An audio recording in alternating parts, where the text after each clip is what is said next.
अमिताभ शाह जी, रश्मि शाह जी, अहमदाबाद से। राधे राधे। राधे राधे श्री हरिवंश। राधे राधे महाराज जी, आपके चरणों में कोटि कोटि प्रणाम। महाराज जी, हम भारत का बहुत बड़ा एक एनजीओ चलाते हैं। 70 लाख बच्चों के लिए 5,000 सरकारी स्कूलों में बाथरूम, पीने का पानी, स्मार्ट क्लासरूम बनाते हैं। हमारा प्रश्न है कि सेवा करते समय हम क्या भाव रखें इसमें। आपकी श्री जी का आशीर्वाद चाहिए और हम और ज्यादा सेवा कर सकें ऐसा। हमें बहुत प्रिय है। सेवा शब्द हमारा उद्देश्य है। कहीं भी इसका प्रयोग कर सकते हैं सेवा शब्द में। अनंत ब्रह्मांडों में, अनंत जीवों में, सब में मेरा प्रभु है और सबकी सेवा करनी है। इसमें सबसे ज्यादा घातक होता है स्वसुख वांछा, सेवा के नाम पर स्वार्थ की पूर्ति करना।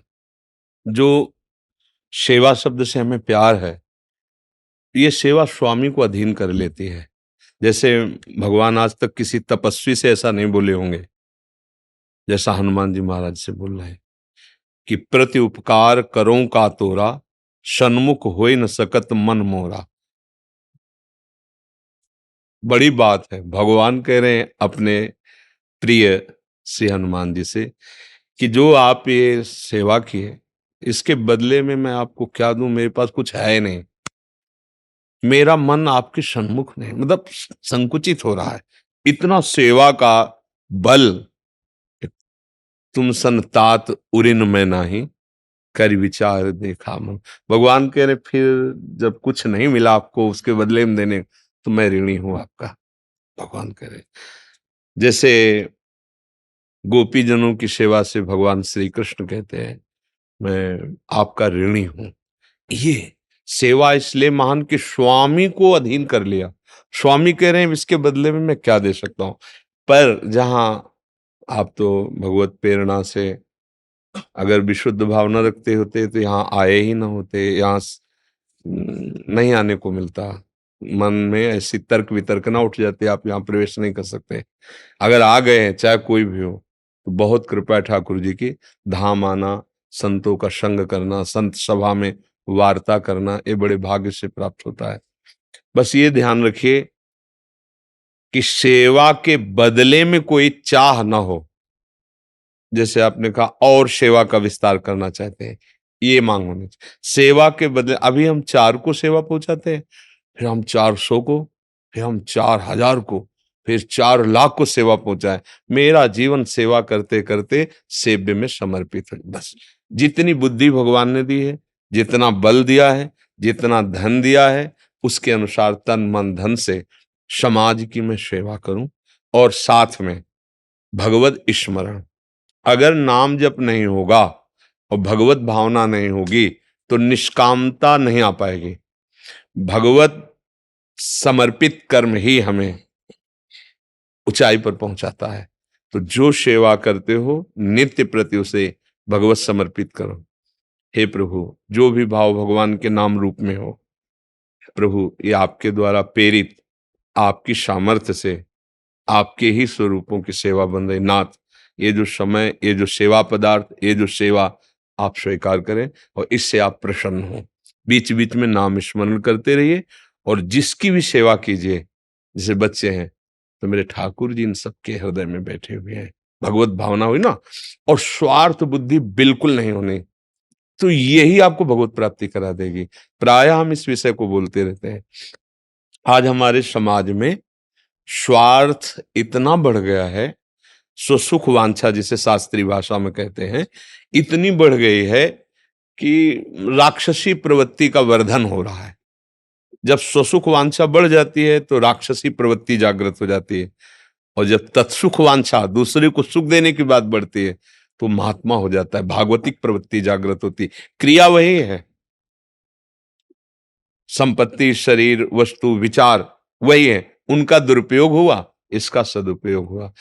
तो हमें चाहिए कि सेवा के बहाने से हम कभी किसी से स्वसुख वांछा की पूर्ति न करें। भले अपने गरीबी से रह लें, जो जैसी वस्तु जहां की ले आई है वहीं उपस्थित कर दें, वहीं लगा दें उसे। बस इसी से भगवान प्रसन्न हो गए। तो जब आप दूसरों को सेवा सुख पहुंच, तो आप कभी दुखी हो ही नहीं सकते। ये परिणाम है। जैसे आप सोच रहे हो मन में कि ये निरोग हो जाएं, ये स्वस्थ हो जाएं, भगवान आप पर कृपा करें, आप सुखी रहो, तो लौटेगी और वो आपके ऊपर आ जाएगी। आप निरोग रहोगे, आप आनंदित रहोगे, आप सुखी रहोगे, आप प्रसन्न। ये प्रक्रिया है। और ये नष्ट हो जाए तो देखो वो कब नष्ट होगा पता नहीं। आपकी जलन शुरू, आपका गिरना शुरू, अभी गिरना शुरू, अशांति शुरू। ये जब तक जिएगा तब तक मुझे चैन नहीं मिली। तो वो तो कब मरेगा, पर आपकी आनंद वृत्ति अभी मर गई। उत्तम भाव धारण करें। जैसे कोई हमें आप मान लो सेवा कर रहे हो, कोई आपके ऊपर कलंक भी लगा सकता है, बेमतलब की बातें कर सकता है। तो आपको समझना है कि भगवान मेरे सेवा धर्म की परीक्षा ले रहे हैं। तुम कुछ भी कहो, हम प्रभु को साक्षी करके जो सेवा करें, ना हटने वाले हैं और ना डरने वाले हैं। हम तुम्हारे उपहास करने से फिसलने वाले नहीं। तो बस ये सेवा धर्म ही भगवान तक पहुंचा देता है।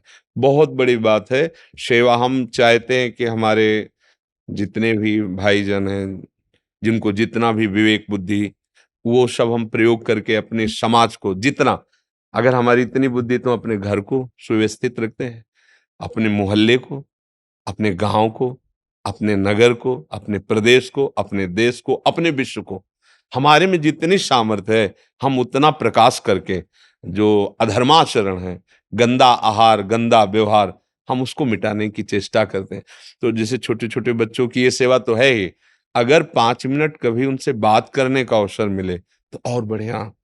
क्या होता है कि ये बाहरी शारीरिक सेवा संविधान है और उनकी मानसिक सेवा अत्यंत आवश्यक होती है। तो कभी ऐसा हो तो 5 मिनट शास्त्रों की बातें, ब्रह्मचर्य की बातें, उनको कैसे लोगों से बचना चाहिए, ऐसी-ऐसी हरकत करने वाले लोग आपके दुश्मन हैं, आपके शत्रु हैं जो आपको गिरा देंगे। यदि ऐसे-ऐसे आपको छूते हैं, ऐसी बात करते हैं, ऐसी बातें सिखाते हैं, वो आपके बच्चों को क्या होता है, एक नादान बुद्धि होती है। तो उसको चाहिए कि कभी ऐसा समय मिले, जैसे आपको ये सौभाग्य मिला है सेवा का, तो ऐसा भी समय लगाओ कि 5 मिनट आप बैठ सको।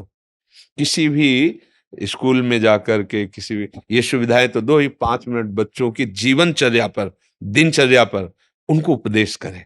क्योंकि बाहरी सब सुविधाएं हम दे रहे हैं, अगर उनकी मानसिक सुधार ना हुआ तो आजकल जो ये मोबाइल और ये गंदा व्यवहार चल गया है, तो हमारी नवीन पीढ़ी की जड़ नष्ट कर रहा है। जैसे ब्रह्मचर्य का नाश होना, व्यसन आ जाना, तो ये सब बहुत हानिकारक है। तो आप दोनों पक्ष पर ध्यान रखिए, शारीरिक सुविधा, पढ़ाई की सुविधा और मानसिक सुविधा पर भी। अगर आपको ऐसा नहीं मिले तो ऐसे जो आपके मित्रजन हों, अध्यापक हों, उनको प्रेरित कीजिए कि हर जो सांसारिक विद्या है उसके साथ थोड़ा-सा 5 मिनट, 10 मिनट उनकी दिनचर्या पर आध्यात्मिक विद्या का भी प्रकाश डालें। जिससे है उनका जीवन, अब 13-14 वर्ष के बच्चा है और ऐसी प्रक्रिया में उतर गए हैं। अब उनको कितनी 13-14 वर्ष का बालक जो बिजली जैसी स्फूर्ति हो, वो तो लगा कि कुसंग कितना नाश कर सकता है। तो इसलिए अपने घर परिवार में, अपने नगर में, जहां-जहां हमें सेवा का अवसर मिले, थोड़ा बुद्धि को भी शुद्ध करना और शरीर व्यवस्था सेवा करना। अपनी स्वार्थ बुद्धि का अगर त्याग कर दिया जाए तो यही सेवा भगवत प्राप्ति करा देगी। तो मेरी धर्मपत्नी हमेशा आपको सुन के बोलती है, लग रहा है कि शेर दहाड़ रहा है।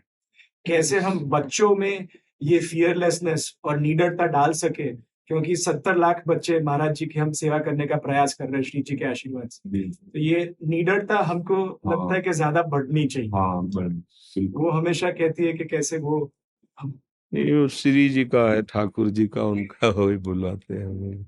हम तो बोलने लायक भी नहीं कि किडनी फेलियर आदमी। वो भागवती के एकदम ऐसा होता है।